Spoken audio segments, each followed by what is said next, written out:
Salut mes Nakamas, c'est le Doc, j'espère que vous allez bien. Bienvenue pour cette critique analyse de cet épisode 878 qui correspond à la première partie du chapitre 903. Voilà, donc déjà ça, la base, on l'a. L'épisode correspond à la moitié d'un chapitre. Et en même temps, c'est normal vu le putain de flashback qu'on a eu. Maintenant, pourquoi je rigole? Parce que depuis un bout de temps, j'essaye de me battre pour faire comprendre aux gens qui lisent le manga qu'il faut regarder les épisodes, parce que les épisodes, ça apporte quelque chose de bon. L'épisode, c'est vraiment génial, c'est comme je dis, c'est un complément. Sauf que là, si un mec, il a dit, ah bah tiens, regarde, il y a le doc qui a dit ça dans une de ses vidéos, j'ai regardé 2-3 épisodes au niveau de Whole Cake, c'était sympa, il y a eu le combat contre Luffy contre Katakuri, c'était vraiment excellent, on va se mettre à regarder les épisodes. Et là, le mec, il regarde l'épisode 903 et il se dit...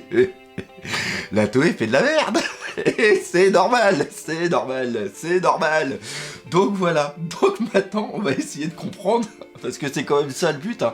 Le but c'est d'essayer de comprendre pourquoi cet épisode c'était globalement de la merde. On va essayer de trouver, on va pas dire le contraire, franchement dire le contraire ça serait être du fanboyisme. Au niveau de l'animation, au niveau des dessins, c'était bien. Non mais je rigole, c'est pas... Putain, ça va être très dur de faire cette vidéo, parce que franchement, j'ai regardé l'épisode et je me suis dit pourquoi. Franchement, tu te poses la question, tu te dis pourquoi ils ont fait ça. Donc j'ai essayé de chercher. Je remercie encore la personne qui m'aide pour analyser justement tout ce qui est l'animation et tout ça. Il m'a apporté des lumières. Il y a des trucs qui sont concrétisés par rapport... Il y a des choses qu'on comprend par rapport à autre chose. Donc voilà, donc on va pas partir en live tout de suite. On va faire cette vidéo en 3 parties, tout en essayant de pas être trop vulgaire. On va faire la première partie, on va parler de quoi? On va parler de l'histoire, de tout ce qui s'est passé à l'intérieur. Deuxième partie, on va parler de l'animation et de l'art. Et troisième partie, alors là ça va être super folklorique, on va parler de la différence qu'il y a eu entre quoi? Entre l'épisode et le manga.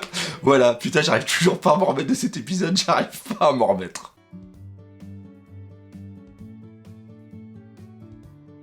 Bon, on va essayer d'être un peu sérieux au niveau... Oh putain, dès que je pense à cet épisode, je rigole. On se calme. Alors, qu'est-ce qu'on a eu comme grosse information? C'est surtout au niveau de Sanji que ça a été centré. Premièrement, on a eu le Red Suite. Et ça, c'est la grosse surprise. Grosse surprise et peut-être, je dis bien... peut-être futur gros level up au niveau de Sanji. Et ça c'est vraiment excellent parce qu'on l'a vu au niveau de cet arc Toadland. Sanji, il avait un train de retard. On va pas se mentir, il avait un train de retard. On se demandait même avec l'arrivée de Jinbei, on a été plusieurs à le penser, est-ce qu'il est toujours digne entre guillemets, de faire partie de l'équipage, oui, malgré qu'il soit parti, mais est-ce qu'il fait toujours partie de ce Monster Trio? Il faut savoir que la plupart des combattants ont des techniques qui sont dues à quelque chose. Premièrement, on a Luffy qui a un fruit du démon et qui a quand même été entraîné pendant 2 ans par Rayleigh, qui était le second de Goldie Roger. Après on a Zoro qui depuis sa naissance s'entraîne à combattre avec des katanas. Il a été chasseur de primes. Il est quand même hyper puissant et c'est son but. Lui, on le voit, qu'est-ce qu'il fait sur le bateau? Il s'entraîne tout le temps et pendant les 2 ans, il a été entraîné par Mihawk. Mihawk qui est quand même l'égal de Shanks. D'un point de vue combat, c'est quelque chose qui est assez dingue. Et lui, Sanji, qu'est-ce qu'il fait? Sans être péjoratif, il fait de la cuisine, c'est un bon combattant, mais à la base, il n'est pas là il n'est pas que un combattant, il a aussi un rôle qui est à côté. Et quand il a passé les 2 ans, il a appris bien sûr pas mal de techniques, mais il a aussi appris à faire une cuisine pour booster les compétences normalement de ses Nakama, chose qu'on n'a pas encore normalement trop vu. Et donc il était quand même un petit peu en arrière. Quand tu prends par exemple un Franky qui a vachement évolué, qui a pris beaucoup de techniques de construction, c'est un cyborg, c'est un robot, maintenant il y a même un gros robot qui est avec lui. On a Chopper qui a aussi le Rumble Ball qui permet d'avoir des transformations. On a Nami avec le Climac-Tac et on voit en plus ce qui va se passer après.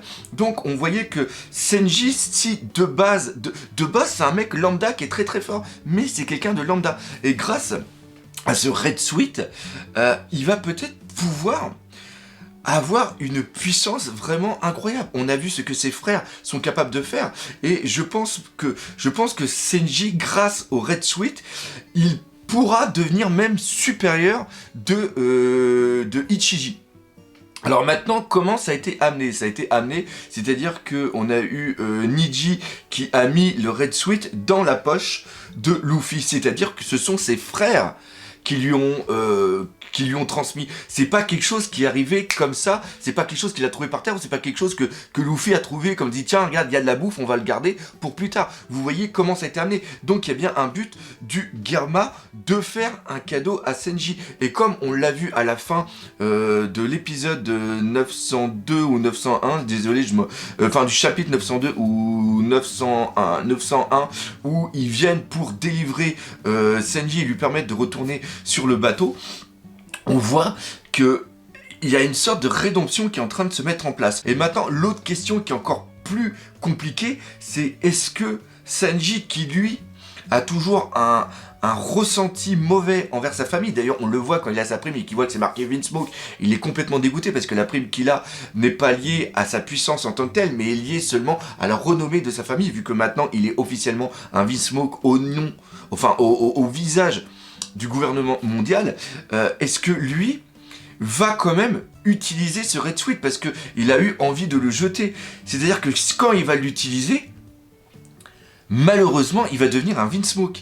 Et c'est là où on voit encore un petit peu je dirais pas le génie, mais cette faculté qu'a Ichiro Oda de toujours nous mettre dans le doute. C'est-à-dire que là, on a un Red Suite, ça aurait été dans notre manga, ça aurait été dans notre truc, on se serait dit oui, chouette, c'est un futur level up, que là, on ne sait pas s'il va l'utiliser, et même à la rigueur, s'il l'utilise, ça sera vraiment que dans un dernier recours, ça sera sûr et certain quand Nami ou Robin seront en danger de mort, où là, il mettra sa fierté de côté pour aller sauver Robin et pour aller sauver Nami. Maintenant, on va parler aussi un petit peu de Nami. Nami a toujours dans son Climax Tact, il a Zeus.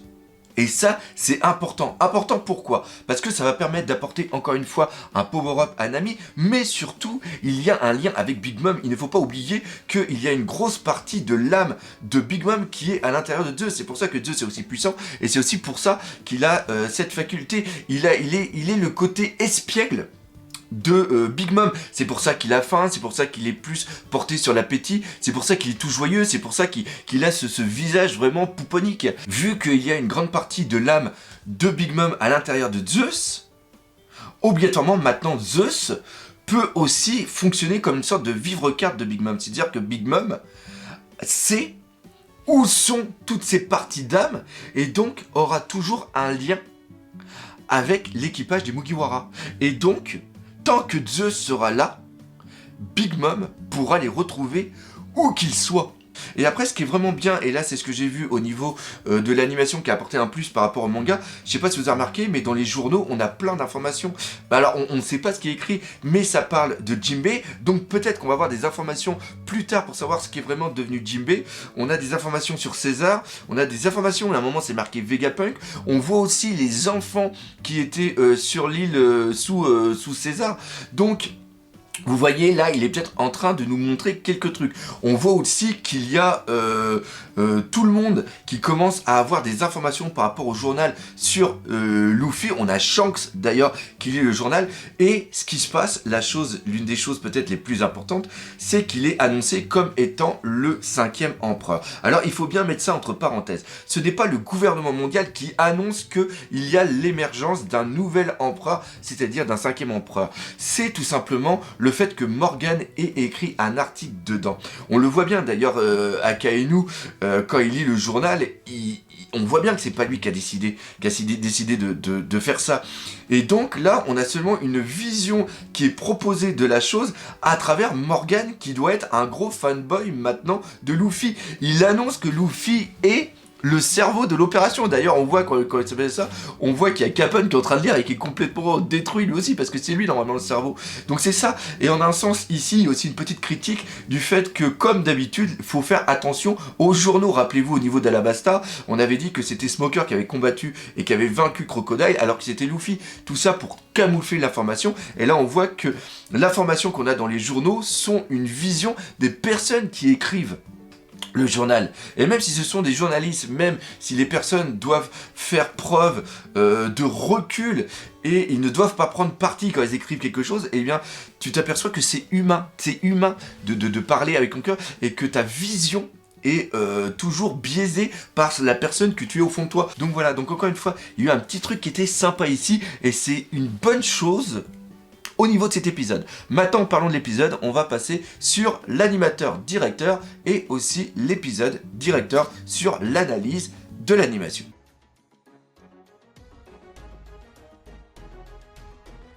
Alors, l'épisode directeur de cet épisode est Yutaka Nakashima, et il faut savoir que cet épisode directeur travaille depuis longtemps au niveau de la Toei. Il s'est occupé d'épisodes durant Marineford, et d'ailleurs, il s'est occupé de l'arrivée de Shanks au niveau de Marineford, et dans cet épisode, on avait déjà eu un flashback. Cet épisode est aussi à séparer en deux parties. Première partie, on a tout ce qui est le flashback, et deuxième partie, on a tout ce qui a été les trucs qui sont vraiment propres à ce qu'on a eu dans le chapitre. Et ça, on va en reparler tout à l'heure. Ce qu'il faut savoir aussi, c'est qu'on a eu deux épisodes directeurs. La personne qui s'occupait de la première partie est Hirotaka Ito, et cette personne, on le reconnaît au niveau de ses visages qui ont quand même un ombrage qui est assez présent, et c'est surtout au niveau des regards. Et on ne peut pas nier que le passage, quand il y a le monstre qui bouffe le bras de Shanks et Shanks qui fait l'œil, on voit qu'il y a le haki des rois qui est présent, et l'action est super belle. Je trouve que tout au long de cette première partie, les regards ont été assez beaux, et la tension qu'il y avait était vraiment... c'est-à-dire que ça a été raccourci en à peu près 10 minutes, et je trouve que c'était bien fait, c'était bien dessiné. On ne peut pas nier ce fait. Donc au niveau de l'art et de l'animation, on ne peut pas le retirer. Par contre, l'utilisation, pourquoi l'épisode directeur a choisi de mettre en place ce flashback, ça par contre, on va revenir sur la dernière partie qu'on va faire la différence entre le manga et l'anime.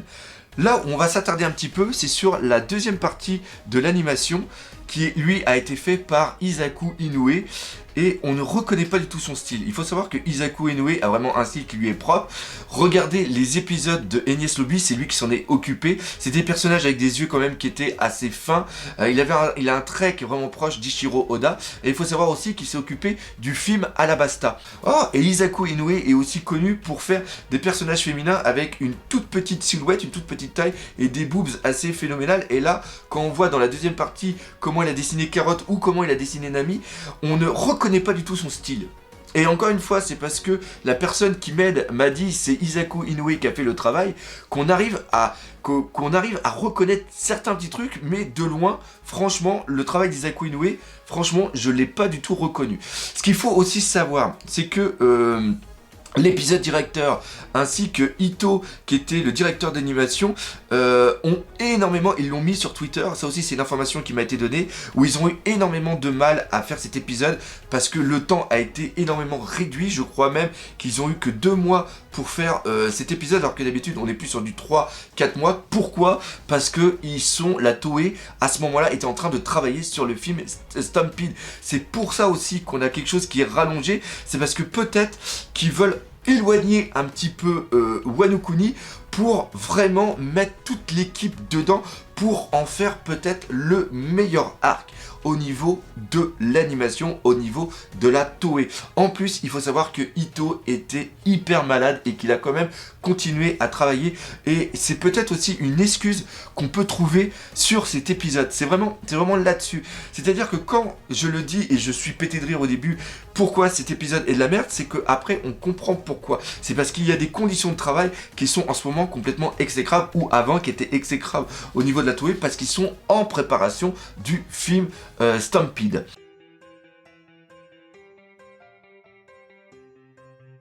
Alors concrètement, la deuxième partie est vraiment hyper proche de ce qu'on a eu dans le chapitre. Reprenez l'épisode, reprenez le chapitre 903 et vous verrez que plan par plan, c'est exactement la même chose. Donc, Isaku Inoue et même l'épisode directeur a fait un travail vraiment très très bon. Là où on a un problème, c'est pourquoi ce flashback. Le flashback est totalement différent de ce qu'on a eu dans l'épisode. Rappelez-vous, on a eu un épisode spécial qui reprend Twist Blue et je vous l'avais dit, d'ailleurs j'ai même le storyboard, ceux qui sont venus en convention ont vu d'ailleurs une partie de ce storyboard, c'était à la Medinasia. Dans l'épisode spécial East Blue, on a eu le passage du flashback, enfin le début. Romance Dawn était fidèle case par case, animation sur animation par rapport à ce qu'on a eu dans le manga. Alors que cet épisode est totalement différent. Il y a des choses qui nous ont sauté à la gueule qui étaient absolument dingues. Peut-être le truc le plus fou, c'est au moment où Luffy mange le fruit du démon. Luffy mange le fruit du démon quand Shanks se fait engueuler par, je me rappelle jamais le nom du bandit, je fais un blocage sur ce mec, et quand on voit la case, on voit que Luffy mange derrière le fruit du démon. Alors que là, Shanks voit Luffy manger le fruit. Et ça se passe après l'altercation qu'il y a dans le café. Ça, c'est hyper important. Deuxièmement, quand il se rend compte du fruit du démon, normalement, c'est quand il veut retenir Luffy et qu'il y a le bras qui s'allonge. C'est-à-dire qu'à ce moment-là, Shanks n'est pas au courant que Luffy a mangé le fruit et découvre le fruit comme ça. Alors que là, on a Shanks qui prend les pieds et qui le secoue et qui tombe. Donc là, on a un problème. Il y a quelque chose et là, tu te dis, mais pourquoi un animateur, pourquoi un épisode directeur, au niveau de son storyboard, fait une erreur aussi grosse? Et en un sens, ce n'est peut-être pas une erreur. Ce qu'on a tout simplement, ce sont les souvenirs de Shanks. C'est-à-dire que le flashback qu'on a eu ici, ce sont les souvenirs qui sont propres à Shanks. Et c'est comme ça que Shanks, lui, se rappelle de la première rencontre qu'il a eue à Luffy et comment Luffy a mangé le fruit du démon. Et c'est en ça que ce flashback peut peut-être devenir pertinent et montre que Shanks a une autre vision de ce qui s'est passé réellement, de ce qui a été dessiné par Ichiro Oda. C'est vraiment que pour ça qu'on peut à la rigueur justifier ce flashback. Mais d'un autre côté, je ne comprends pas qu'on passe autant de temps à le mettre en place, à passer un demi-chapitre, à passer 10 minutes sur quelque chose qu'on a vu et revu. Ça va faire au moins 10 fois qu'on voit ce passage. On en a peut-être marre, ça peut se comprendre. Et je trouve que le choix était peut-être pertinent, mais il a été mal mis en œuvre. Et encore une fois, si ça a été aussi long, c'est peut-être pour rallonger cet arc de la rêverie, et peut-être que l'arc de la rêverie va être assez chiant. Pourquoi? Parce que quand on voit ce qui va se passer dans l'épisode prochain, on va vraiment avoir quelque chose, encore une flashback sur Cody, et après on va voir l'île des hommes poissons. D'ailleurs j'ai oublié de parler de l'île des hommes poissons avec Shirahoshi qui est là, mais ça va peut-être encore une fois quand on va voir, par exemple, on sait qu'il y a Vivi qui va être là, on va peut-être avoir encore une fois un grand flashback au niveau d'Alabasta. On va voir aussi les personnes de Dressrosa, c'est sûr, parce qu'ils font partie de ces peuples, de ces royaumes qui sont invités à la rêverie. Donc on va encore avoir des flashbacks. Donc les prochains épisodes de la rêverie vont peut-être être des épisodes de merde. Oui, mais c'est encore une fois, si c'est de la merde, il faut comprendre pourquoi. Et c'est en ça que j'ai voulu faire cette vidéo. J'ai pas voulu faire une vidéo pour dire c'est de la merde, la Toei c'est de la merde. Comme beaucoup vont faire, comme beaucoup ont critiqué sur Twitter, comme j'ai vu, comme aussi, j'ai oublié d'en parler, comme les différents plans qui ont été mis au niveau de la rêverie. C'est-à-dire, on prend le même générique, on enlève quelques trucs, on met quelques trucs à la place, et bim, c'est de la merde.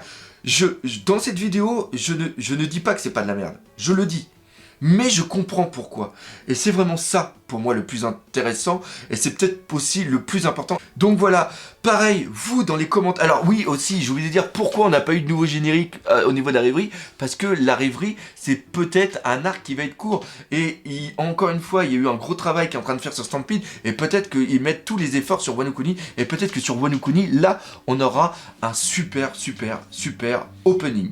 Donc voilà ce qu'il y avait à dire sur cette critique analyse d'épisode. Encore une fois, si vous voulez me soutenir et que vous avez apprécié, n'hésitez pas à me soutenir sur Tipeee et aussi sur Utip. C'est vraiment très important au niveau de Utip. De toute façon, je vais bientôt en parler dans la vidéo bilan par rapport aux changements qu'il y a eu au niveau de ma chaîne. Toujours pareil, partagez, parlez-en autour de vous, laissez des commentaires et surtout, on n'oublie pas le principal, One Piece, c'est la vie. Allez, salut mes Nakama.